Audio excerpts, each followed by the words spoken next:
Coming up on the hard-hitting wrestling show, Shayna Bazsler turned vampire on Raw. Goldberg returns to Smackdown, and guess who's next? Bayley defends her title against Carmella this Friday on Smackdown. And which direction will the United States title take its path? We will have that and much, much more on the hard-hitting wrestling show. Ladies and gentlemen, boys and girls, prepare your ear holes for the best wrestling podcast in the world. It's time for the hard-hitting wrestling show. Hello everyone and welcome to the Hard Hittin' Wrestling Show. Before we get started, here's a recap on what had happened last SmackDown and Raw.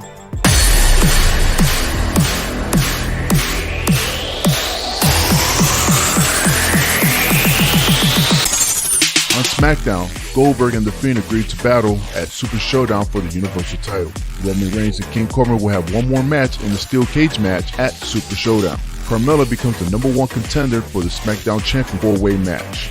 A potential match between Braun Strowman and Shinsuke Nakamura may happen soon. Strowman was jumped by the Revival, Cesaro, Sami Zayn, and Nakamura.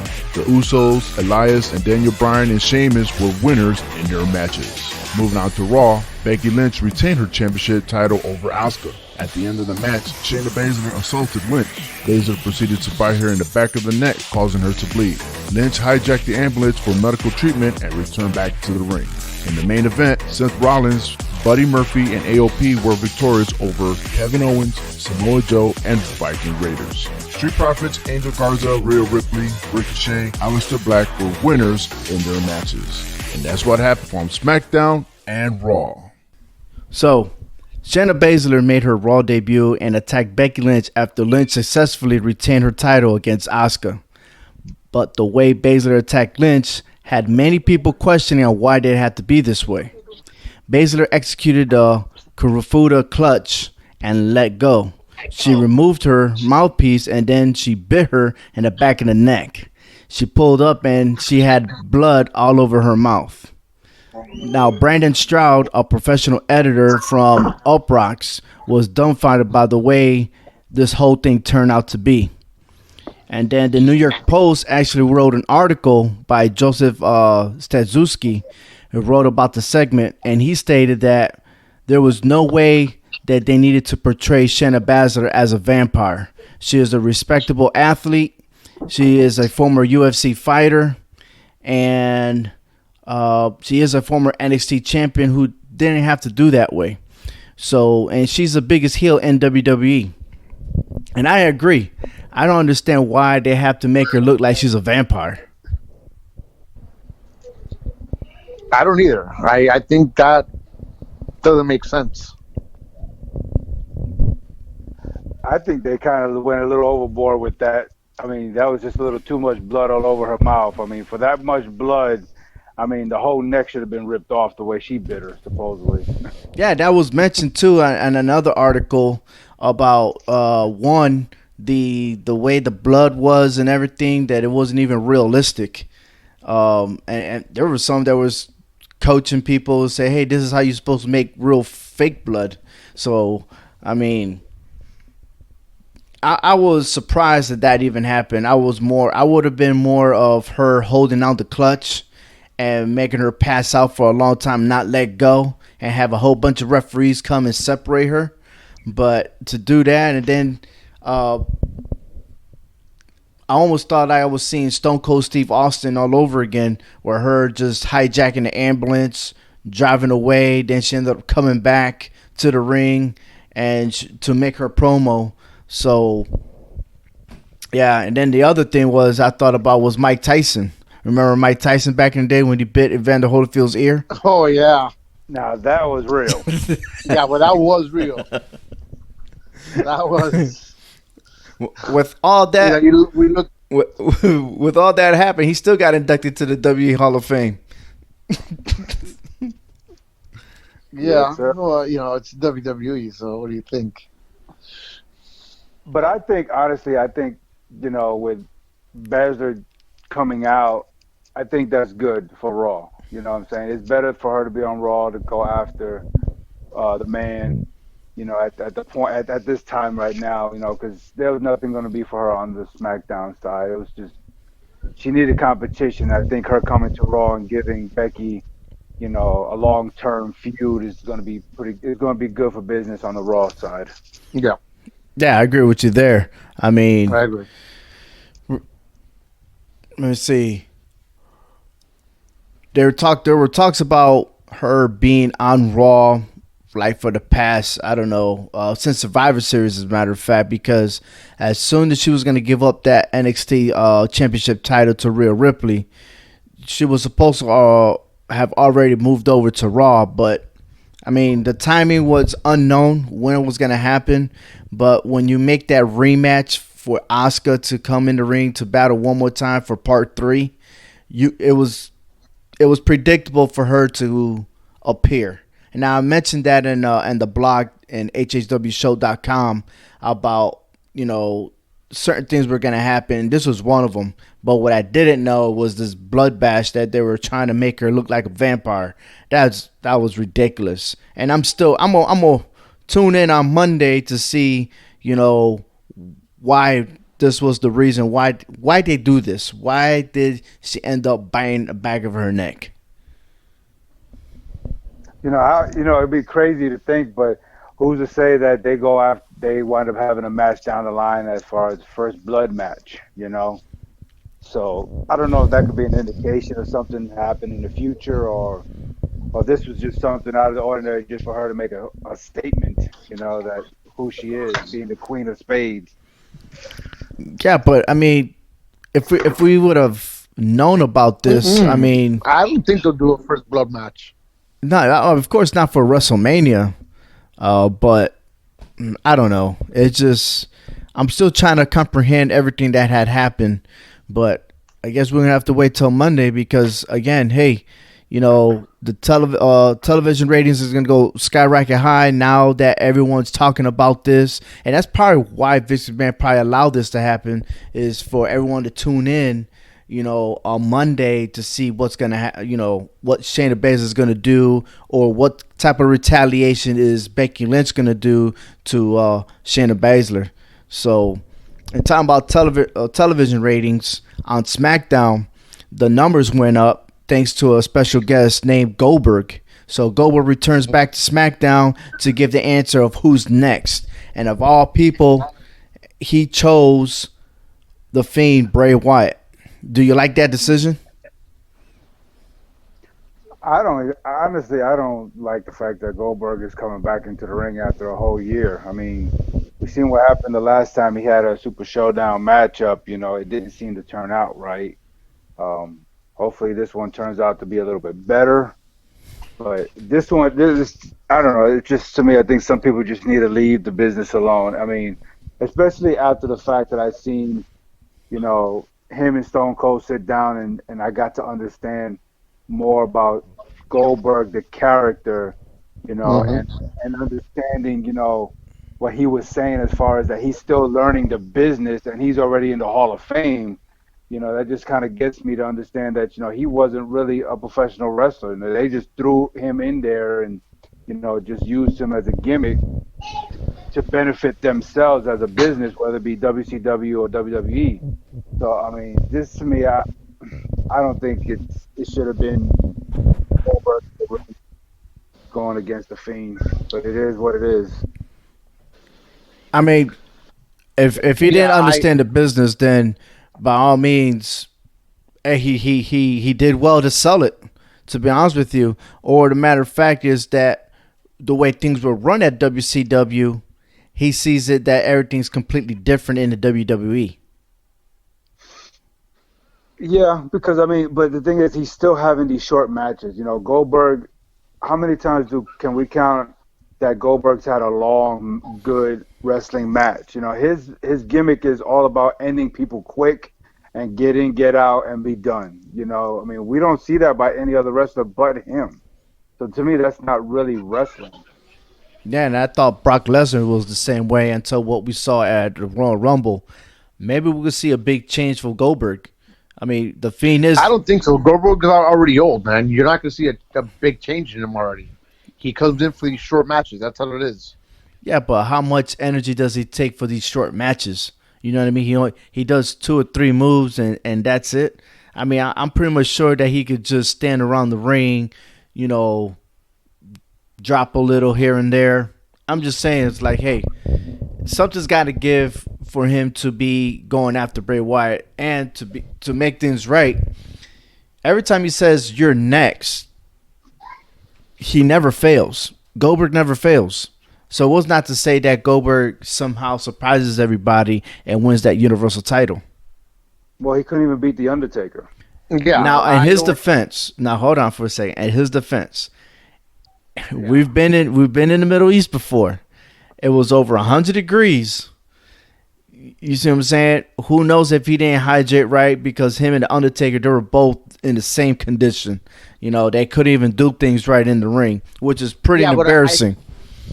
Correct me if I'm wrong, but I think he had a concussion too. He ended up with a concussion somewhere either along the match or before the match. You know, with his famous move where he banged his head. Yeah, but supposedly that's what I remember hearing. Yeah, but again, it's over 100 degrees. Correct. You're not really climatized to the area. This time around, it's happening in the month of February, which is going to be slightly cooler. So, just throwing it out there that, hey, that could be a possibility of why they performed the way they did. Okay, possible.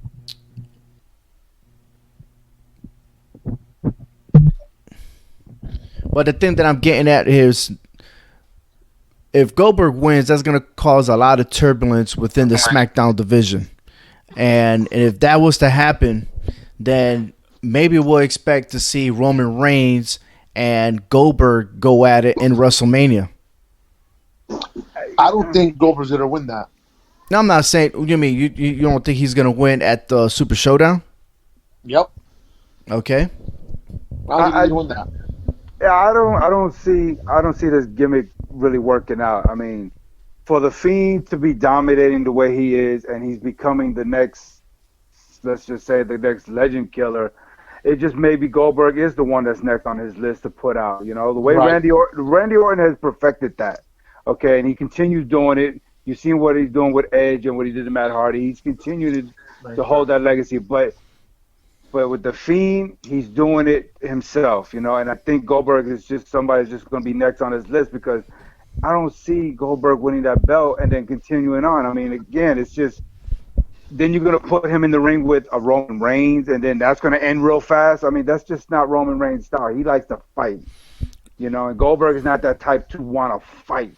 Yeah, but You know, Goldberg's the one that's going after the Fiend. The Fiend, it didn't do anything, and then the Fiend came out of nowhere, interrupted the interview that Goldberg and Michael Cole had, and it was called the Funhouse Breaking News, right? And then he was like, he accepted the match, and then of course he had to end it. Let me in.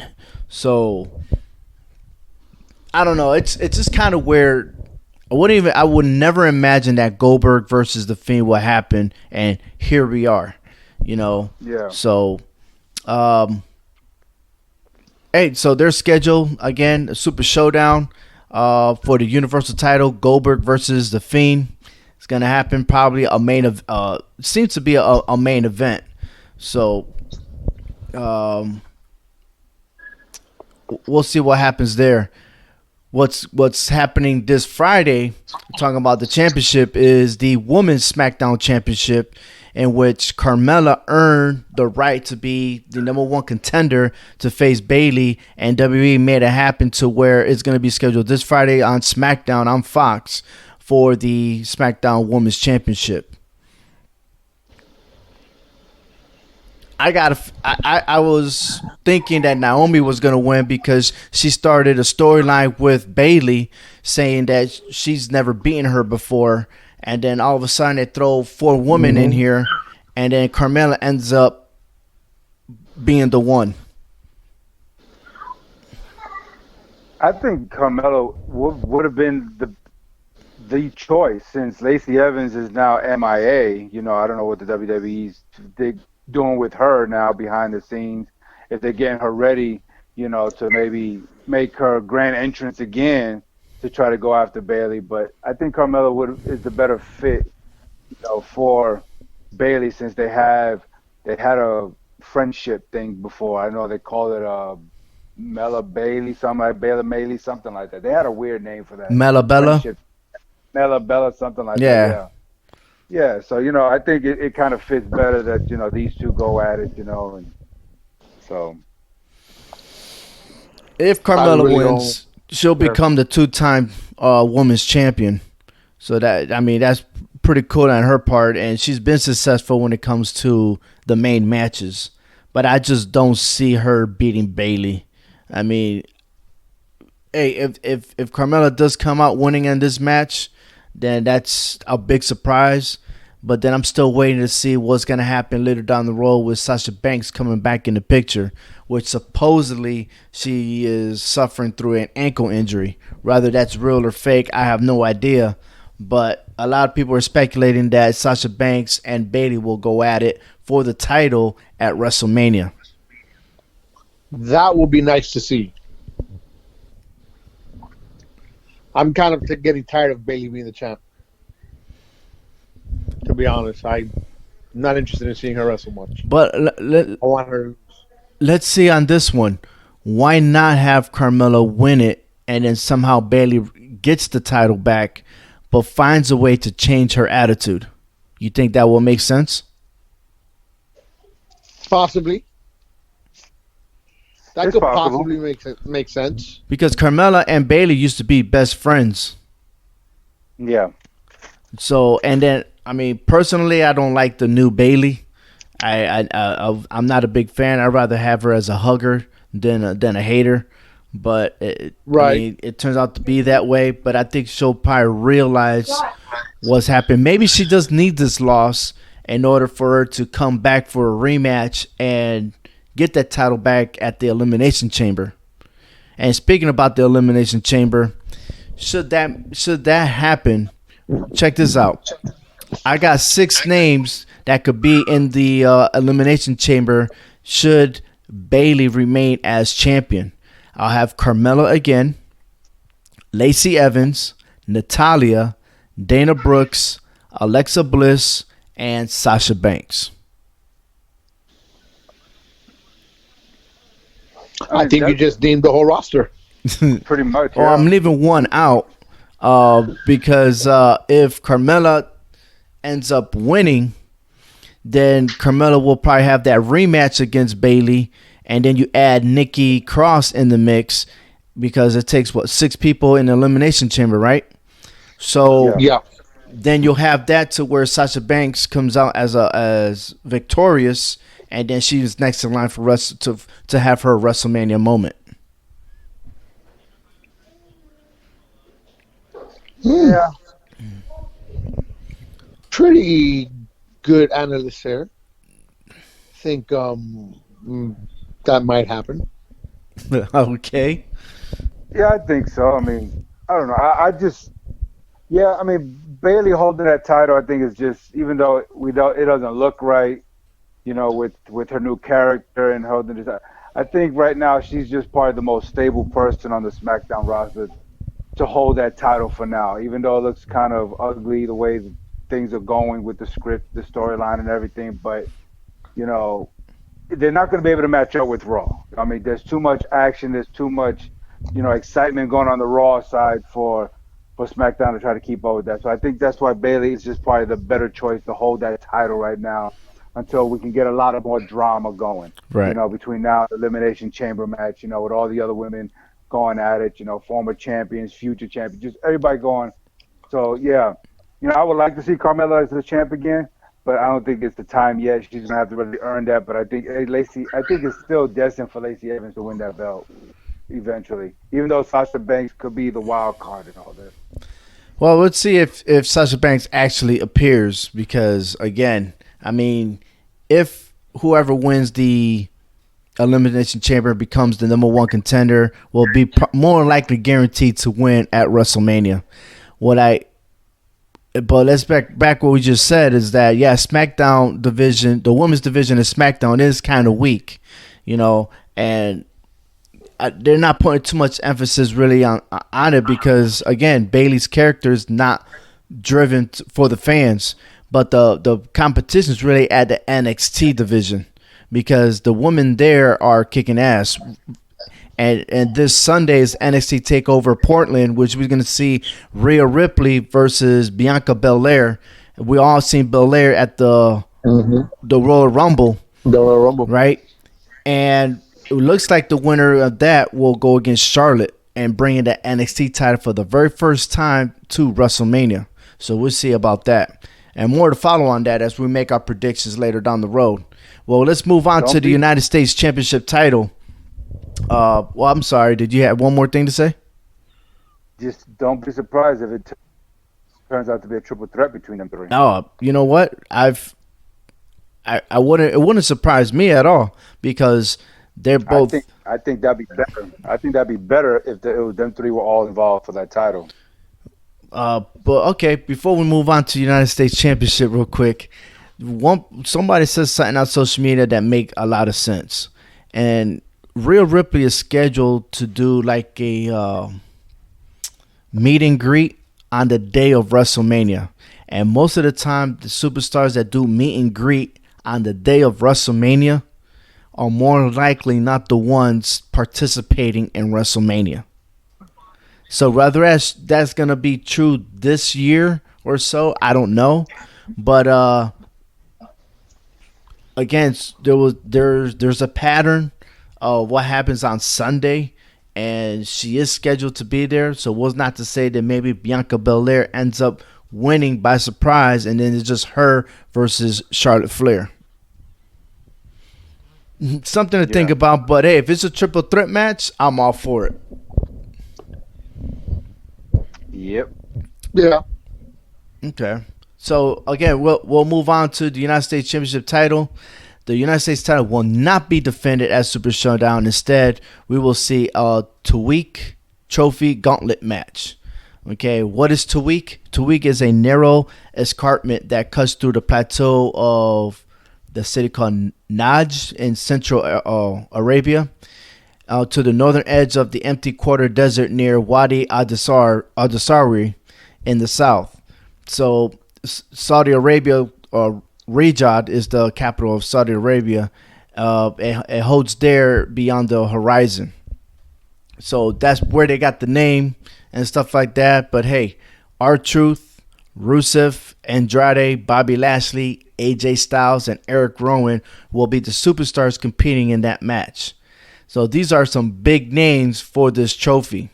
Now we got R-Truth, who's no longer chasing the 24/7 title that we know of yet, right? We have Rusev and Bobby Lashley that did not partake in the Royal Rumble. They're going to partake on this. Hopefully they will stay away from each other so they can allow this match to happen. AJ Styles is coming back, so the good news is he is healthy as he recovered from his injuries from the Royal Rumble. And then you have Eric Rowan, who really hasn't had any type of competition because all his matches are all jobbers. And then you got Andrade. Andrade, his first day back from suspension will be in Saudi Arabia. He still has the United States title. However, I don't think he's going to win. And I think the different direction we got here is that whoever actually wins the trophy may be next in line to go against Andrade for the United States title. Yeah, that's true. And I mean, if you look at it, it's almost a process of elimination. It only could really, I think, come down to two of these guys who can win that trophy. I mean, Eric Rowan is going to continue getting bit by that thing in his cage if he keeps sticking his hand in there. So, you know, that pretty much knocks him out of it because he just doesn't know how to stay away from his own creature, you know. Whatever's in there, right? No one knows what's in there yet, correct? No, not yet. Not yet. There's no assumptions. There's nothing. I haven't seen anything either. It might be a miniature Bazler in there. Who knows? I mean, because they keep biting him pretty hard in the hand. So. That's Shorty G's little brother or something. I don't know. But I think it's kind of weird. You know, it's kind of weird how they put Rusev and Lashley in here, who's had, a feud with each other, and it's good to see AJ Styles coming back, because I know he had put a message out saying that this injury was all on him at the Royal Rumble. It was nothing that Edge did wrong, So, he takes ownership of that, but it was nothing where he got broken bones or anything. So, yeah, I'm glad to see him back, So you would think between him and Truth, because now that Truth is not chasing the title, it doesn't seem like they trying to go a different route with him, use him in a different way. Could he just be the sleeper here, Even though, I like AJ Styles. But would R-Truth really know where he's at? Yeah, the way his character, he R-Truth might think he's in China or Russia or something like that. I think that's pretty funny. I like that. Here's a guy who has a long career history in wrestling business. Multiple time champion in other organizations, and now to play a goofy role the way he don't know where he's at. Hey, that might just be better for him. That he doesn't know where he's at when if he wins that trophy. Who knows? Whatever he does, he always gets the fans' attention. So exactly. Yeah, but he's been like not this goofy, but his character's been pretty much the same way since he came in. Yeah, but if you also look at the if you tune into his Instagram, it is hilarious. You'll laugh even more following him there because he does a lot of those like so-called TikTok videos and stuff. So and he does a lot of prank too in his own home. So it's just hilarious to see him, and it's a good opportunity for him. I would like to see R-Truth win it, to be honest with you. But I'll cancel out Eric Rowan, Rusev, and Bobby Lashley, and maybe just a coin toss. Maybe AJ Styles. I mean, you look at the OCs. They won their trophies before for that tag team gauntlet match. Here's another gauntlet match, and now you have AJ Styles in it. Maybe he was going to win it. And then, again, we've been talking about this a while back, and it would be nice to see AJ Styles and the OCs versus Seth Rollins and AOP. Yeah, I think that's going to come down sooner or later. I think the OC is going to turn to the babyface that way, and then they're going to be the ones to take down the Messiah. I mean, I think that's just going to set up sooner or later. Yeah, but this storyline keeps resetting itself because, I know we're all a little bit off topic, but you got Kevin Owens, Samoa Joe, and the Viking Raiders. I mean, it seems like they reset because they be getting hurt all the time. I mean, you saw that match when Samoa Joe tried to fly and he landed on his face. Yeah. Super face. Then he tried to bounce back up like nothing happened. And he couldn't. The referee was like, nah, dog, you need to go backstage. You're done. Oh, man. But anyways, pretty interested to see. And like I said, once next week, we're actually going to do our confidence pick for the Super Showdown. So more to follow on this. Maybe we'll get better news. Hopefully, maybe AJ Styles make an appearance this Monday so we know exactly what his condition is. So it's pretty cool. Yeah. But as far as Andrade is concerned, and the reason why I don't want him to win is because, hey, they didn't strip him from the United States title, all right? And the reason why he's kept the title is because they didn't want to give it to Humberto Carrillo. Maybe we could have had a point where Rey Mysterio would have won it back, But, hey, that was a scenario. Humberto Carrillo had to do that DDT move on Andrade so they could say that he's out for injury for a month, but in reality he was suspended for the wellness policy. But reports were saying that Carrillo wasn't ready for the belt around his waist. I kind of understand that, but I think what's going to make it or break it for him is that feud that he has with his cousin, with Angel Garza. But what's fascinating about this is that Angel Garza not only got beef with Carrillo, but he's also trying to get back his Cruiserweight Championship on NXT. So this guy's doing double duties for the past 2 weeks right now. So that's pretty hilarious. I mean, not hilarious, but that's pretty awesome. But what I want to know is how's that all going to affect around Selena Vega? You know, Selena Vega got Garza in. Will Andrade be embarrassed, or would Andrade and Garza be together as tag teams?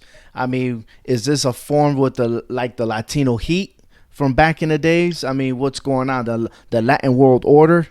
Will that happen? I think they're gonna become a tag team. It'll just, I mean, maybe not tagging every day, but they're gonna become a team. It's just like, put in what's his name, Sami Zayn. First he had Nakamura, and then he got Cesaro. You know, so it could be, hey, that's the manager. The managers have always had different people on their sides. Yeah, but the egos, man. If you look at Andrade's ego, you look at Garza's ego, them two together, it's almost like they can just continue to compete. Hey, I'm better than you type relationship. That tag team relationship is going to be like Hogan and Macho Man, the Mega Powers, where they I was about to say that. They cannot get along. They got the woman in the middle.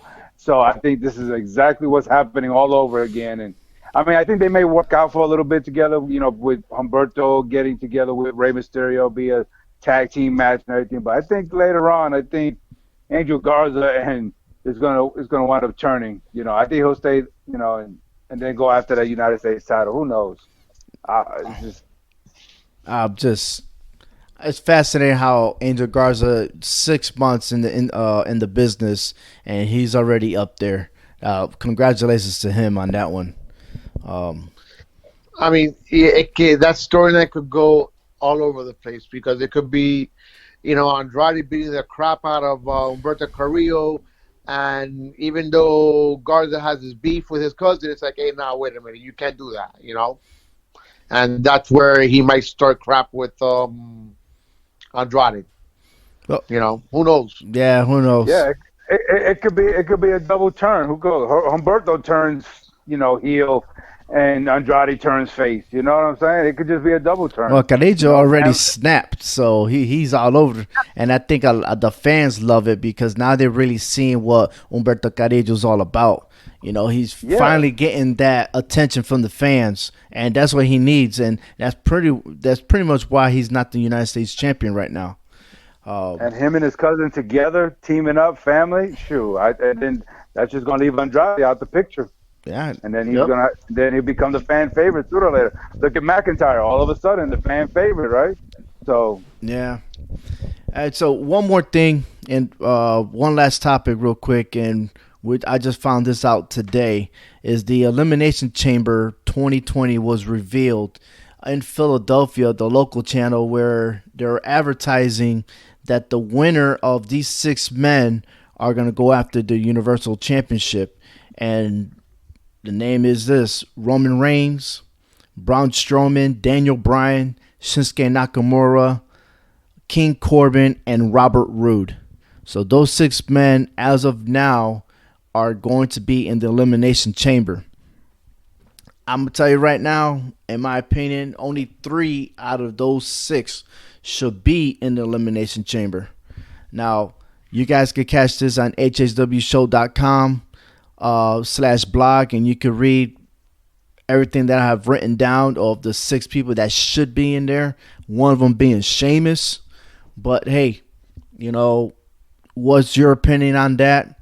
Guys, if you was to choose your 6 guys, would you include these 6 people? If not, who would you be your top 6 for the Elimination Chamber?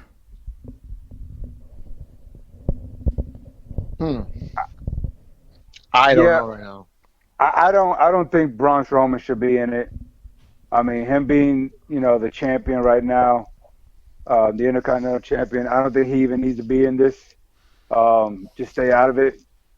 I mean, he don't need to be involved with trying to go after the Universal title. He needs to try to focus on staying the Intercontinental Champion. Shinsuke Nakamura, well, they don't really have anything more for him than just going after that Intercontinental title. So I don't think he even needs to be in it. Robert Roode, why is he? Why would his name even be part of this? I don't know. You know, if anything, I would prefer to see Dolph Ziggler in there instead of him. You know, what I'm saying? If you put somebody in there, you know, but Robert Roode, I don't think he deserves even a remote shot at going after that. You know, so I will keep King Corbin in there. I will keep Daniel Bryan in there, and of course, you know, Roman Reigns. You know, because Roman and Corbin cannot seem to end this. I know we're going to see a cage match here pretty soon. Daniel Bryan, you know, he still probably has unfinished business with the Fiend. You know, maybe if you was to put Sheamus in there, then you have to put Shorty G in there. You know, you're going to have some kind of feud in this chamber. I don't have to comment anymore because if you read my article, I pretty much said exactly what you're telling me right now. Okay. Well, I haven't seen the article, so yeah, I guess that was just. Hey. Perfectly said. Like I said, hey, not only just about that, but there's a lot of topics that have been discussed in social media and stuff like that. That's already pointed out on our blog. So once again, check out hhwshow.com for more information on what's going around in the wrestling community. Thank you everyone for listening to the Hard Hittin' Wrestling Show. On behalf of Frank, Hector, and myself, take care everyone. This is the Hard Hittin' Wrestling Show.